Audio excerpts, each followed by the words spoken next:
అందరికీ నమస్కారం. నేను మీ రాజా. ఈరోజు మన రెసిపీ వచ్చేసి ఒక మంచి స్వీట్ రెసిపీ చూపిస్తున్నాను అండి. పాయాసం రెసిపీ. ఒక 50 మందికి సరిపడా పాయాసంని నేను పక్కా కొలతలతో చూపిస్తున్నాను. బల్క్ క్వాంటిటీలో చేసే వాళ్ళకి ఇది చాలా ఉపయోగపడుతుంది. చాలా వరకు కొంతమందికి ఎక్కువ క్వాంటిటీలో చేసేదానికి భయపడుతూ ఉంటారు, ఎందుకంటే సరిగా వస్తుందా రాదా అని. కానీ ఈరోజు మీకు నేను పర్ఫెక్ట్ కొలతలతో చూపిస్తున్నాను. తప్పకుండా ట్రై చేయండి. ట్రై చేసి మీ ఫీడ్బ్యాక్ చెప్పండి మీకు ఎలా వచ్చిందని. ముందుగా మీకు అందరికీ మనస్ఫూర్తిగా ధన్యవాదాలు తెలియజేస్తున్నాను. ఎందుకంటే మన ఛానల్ వచ్చేసి 50,000 సబ్స్క్రైబర్లు కంప్లీట్ అయింది. కాబట్టి ఇది మీ యొక్క సపోర్ట్ వల్ల, మీ యొక్క ఆదరణ వల్ల, మీ ప్రేమ వల్ల ఇది జరిగింది. రాబోయే దినాల్లో కూడా మీ యొక్క ఆదరణ వల్ల ఇలాగే ఉండాలని మనస్ఫూర్తిగా కోరుకుంటూ ఈ యొక్క సమయంలో మనము ఈ వీడియోని స్టార్ట్ చేసుకుందాం రండి. ముందుగా స్టవ్ మీద ఒక కడాయి పెట్టుకోండి. కడాయిలో ఒక 150 గ్రాముల దాకా నెయ్యి వేసుకోండి. నెయ్యి వేడయ్యాక 200 గ్రాముల వరకు జీడిపప్పు వేసుకోండి. జీడిపప్పు వచ్చేసి 1 నిమిషం పాటు బాగా ద్వారగా వేయించుకోవాలండి. ఎక్కువగా వేయించితే తొందరగా మాడిపోతుంది. కాబట్టి మనం పెద్ద స్టవ్లో చేస్తున్నాం కాబట్టి కొంచెం మంట అనేది సిమ్లో పెట్టుకొని చేసుకోవాలి. ఈ ప్రాసెస్ అంతా ఇలా వేయించుకున్న వాటిని ఒక ప్లేట్లోకి మార్చుకోవాలి. జీడిపప్పు వేయించుకున్న తర్వాత ఇందులోకి ఒక 300 గ్రాముల దాకా ఎండు ద్రాక్షని వేసుకోండి. నేను క్వాంటిటీ వచ్చేసి 300 గ్రాములు తీసుకుంటున్నాను. కానీ మీరు ఎక్కువగా కావాలంటే మీరు ఎక్కువగా కూడా వేసుకొని చేసుకోవచ్చు. ఇవి జస్ట్ 30 సెకండ్ల పాటు వేయించుకుంటే త్వరగా వేగిపోతాయి. ఇలా వేయించుకున్న వాటిని కూడా ఒక ప్లేట్లోకి మార్చుకోవాలి. ఇప్పుడు వీటిని పక్కన పెట్టుకొని ఇప్పుడు అదే నెయ్యిలోకి ఒక 500 గ్రాముల వరకు పచ్చి సేమియాలు వేసుకుంటున్నాను. ఈ రెసిపీ కోసం మొత్తానికి 1 కిలో దాకా సేమియా వేసుకుంటున్నాను. ఒక 500 గ్రాములు పచ్చి సేమియా, ఒక 500 గ్రాములు రోస్టెడ్ వేసుకుంటున్నాను. ఫస్ట్ ఈ పచ్చి సేమియా వేసుకొని మంచి గోల్డెన్ కలర్ వచ్చేంత వరకు ఫ్రై చేసుకోవాలండి. ఒక 5-6 నిమిషాల పాటు. చూడండి, ఈ విధంగా కలర్ రావాలండి.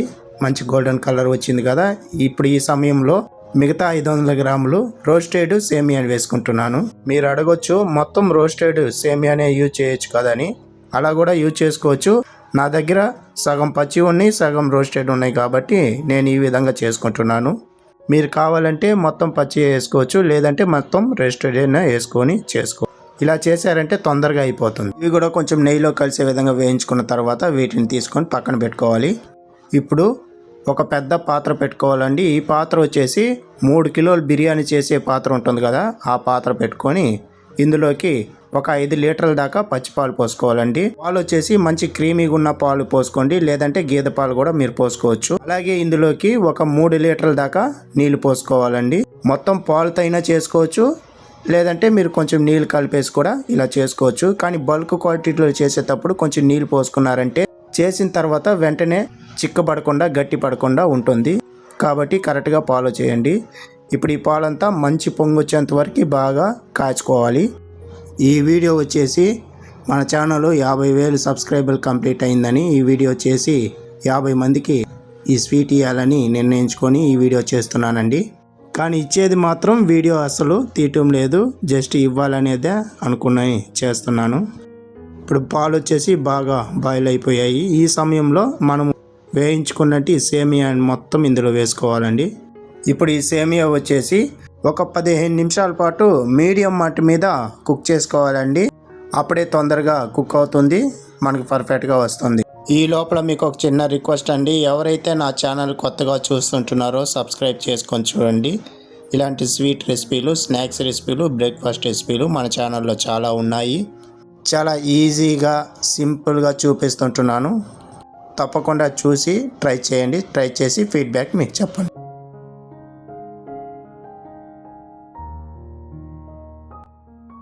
పదిహేను నిమిషాల తర్వాత చూపిస్తున్నాను చూడండి. సేమియాలంతా ఎంత పర్ఫెక్ట్గా ఉడికాయో చూపిస్తున్నాను చూడండి. ఇలా పట్టుకొని తుంచితేనే అలా తునిగిపోవాలి.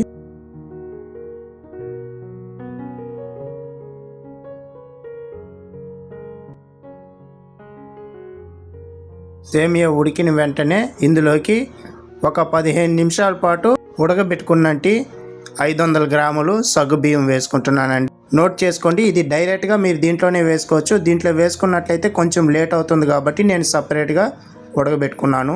15 నిమిషాల పాటు ఉడకబెట్టుకుంటే సరిపోతుంది. మిగతా 5 నిమిషాలు వచ్చేసి దీంట్లో పాయాసంలో వేసుకొని ఉడకబెట్టారంటే పర్ఫెక్ట్గా వస్తుంది. ఇదే సమయంలో 1 కేజీ దాకా చక్కెర వేసుకుంటున్నాను. ఈ 1 కేజీ చక్కెర వచ్చేసి పర్ఫెక్ట్గా వస్తుంది, సరిపోతుంది, ప్రతి ఒక్కరూ తింటారు. లేదు మీకు కొంచెం ఎక్కువగా కావాలంటే కొంచెం ఒక 250 గ్రామ్స్ వచ్చేసి చక్కెర యాడ్ చేసుకొని చేసుకోవచ్చు.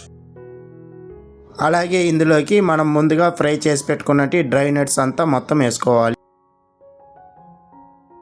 అలాగే ఒక 15 యాలకులు తీసుకొని ఇలా దంచి వేసుకోండి. ఇంతేనండి, ఇంకా ఏమీ వేయాల్సిన అవసరం లేదు. ఇప్పుడు ఇవన్నీ ఒకసారి అంతా బాగా కలుపుకొని కుక్ చేసుకోవాలి. ఒక 5 నిమిషాల పాటు పర్ఫెక్ట్గా వస్తుంది. మీలో ఎవరికైనా బల్క్ క్వాంటిటీలో ఏదైనా చేయాలనిపిస్తే, బిర్యానీ కానీ స్వీట్స్ కానీ ఏదైనా చేయాలనిపిస్తే తప్పకుండా నన్ను అడగండి కమెంట్లో, నేను తప్పకుండా మీకు రిప్లై ఇస్తాను. ఇప్పుడంతా నేను అప్పుడప్పుడు చిన్న చిన్న ఫంక్షన్స్కి అంతా ఇలా బల్క్ క్వాంటిటీలో కొన్ని చేస్తున్నాను. కాబట్టి మీలో ఎవరికైనా ఏదైనా డౌట్ ఉన్నట్లయితే కమెంట్లో నన్ను అడగండి, తప్పకుండా రిప్లై ఇస్తాను. మీరు కూడా ఇదే విధంగా చేసుకోండి. తక్కువ క్వాంటిటీలో కావాలంటే ఇదే తక్కువ క్వాంటిటీని కొంచెం తగ్గించుకొని చేసుకున్నారంటే మీరు కూడా ఇదే టేస్ట్ని మీరు కూడా తినొచ్చు. ఇప్పుడు సగ్గుబియ్యం అంతా ఎలా ఉడికిందో చూపిస్తున్నాను చూడండి. ఎంత మెత్తగా ఉడికిందంటే అంత మెత్తగా ఉడికింది. ఇప్పుడు మనకి పాయాసం అనేది రెడీ అయిపోయిందండి. ఇప్పుడు స్టవ్ ఆఫ్ చేసుకొని కొంచెం ఆరబెట్టుకోవాలండి. ఆరబెట్టుకొని తిన్నాక సూపర్గా ఉంటుంది టేస్ట్ మాత్రం. ఉడికి మీద తిన్నారంటే టేస్ట్ అనేది తెలియకుండా ఉంటుంది చాలా వరకు. సో ఆరబెట్టుకొని తిన్నారంటే పర్ఫెక్ట్గా ఉంటుంది. సో మీరు కూడా ఇదే విధంగా ఇంట్లో ట్రై చేయండి. ట్రై చేసి మీకు ఎలా వచ్చిందో ఫీడ్బ్యాక్ నాకు చెప్పండి. ఎప్పుడైనా ఇంటికి చుట్టాలు వచ్చినప్పుడు, ఫ్రెండ్స్ వచ్చినప్పుడు, లేదా ఏదైనా బర్త్డే ఫంక్షన్స్ కానీ చిన్న చిన్న ఫంక్షన్స్ కానీ స్వీట్ ఏదైనా చేయాలన్నప్పుడు ఈ విధంగా చేసి పెట్టారంటే అందరూ తిని తృప్తిగా ఉంటారు. మీరు చేసి పెట్టిన దాన్ని 10 మందికి చెప్పుకుంటారు. ఇక్కడ నేను ఒక 50 మందికి ఈ పాయాసం అనేది ఇవ్వాలని ఇలా డిస్ట్రిబ్యూట్ చేస్తున్నాను. సో ఇది వచ్చేసి వీడియో మాత్రం నేను తీయటం లేదు, జస్ట్ ఇచ్చేసి వచ్చేయాలని ఈ ప్రయత్నాన్ని నేను చేస్తున్నాను. కాబట్టి ఇది వచ్చేసి సక్సెస్ఫుల్గా అవ్వాలని అనుకుంటున్నాను. మీకు ఈ వీడియో నచ్చినట్లయితే లైక్ చేయండి, షేర్ చేయండి, కామెంట్ చేయండి. మరిన్ని వీడియోస్ కోసం నా ఛానల్ని సబ్స్క్రైబ్ చేసి పెట్టుకోండి. ఇలాంటి మంచి మంచి రెసిపీలు నేను మీకు చేసి చూపిస్తాను. ఇంకా కొత్తగా నేను మీకు చేసి చూపిస్తాను. తప్పకుండా సపోర్ట్ చేయండి.